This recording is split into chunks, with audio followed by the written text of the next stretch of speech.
शेतकऱ्यांचे प्रश्न मांडू लागले. हळूहळू संसदेत भूमिका मांडणारे लोकप्रतिनिधी म्हणून संसदेत निवडून आले. माथाडी कामगारी संसदेत निवडून आले, आमदार झाले. तर सरकार माझ्या मराठा बांधवांना आरक्षण देत नाही तर जपूनच उपयोग नाही. स्वतःवर भरगोळी झाकली आणि आरक्षणाचे पहिले बळी ठरले अण्णासाहेब पाटील. शहीद झाले अण्णासाहेब पाटील, अण्णासाहेब पाटील, अण्णासाहेब पाटील. आज तो आरक्षणाचा चालला गाड्या घ्यायचा दुसरा हा दुसरा वाघाचं नाव काय तर मनोज दादा जरांगे पाटील. मनोज दादा जरांगे तुम्ही म्हणाल कोण हे जरांगे? बीड जिल्ह्याचे मंत्री गावाचे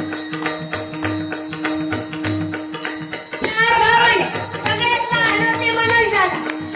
घराची परिस्थिती हालाकीची, 12वी पर्यंत शिक्षण घेतले. गटी या ठिकाणी परिस्थितीमुळे शिक्षण सोडले, हॉटेलात कामाला लागले. जालना जिल्ह्यात केले प्रस्थान.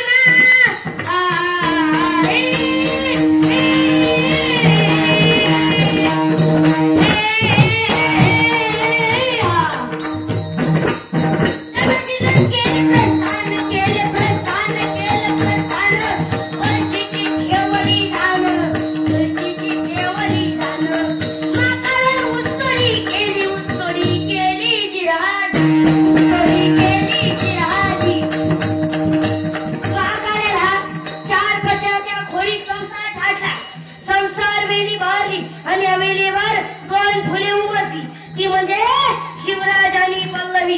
अण्णा पाटलांचा लढा आठवत कोपर्डी प्रकरण धोक्यात देत नव्हती. सुभाष संघटना स्थापन केली. गठी या ठिकाणी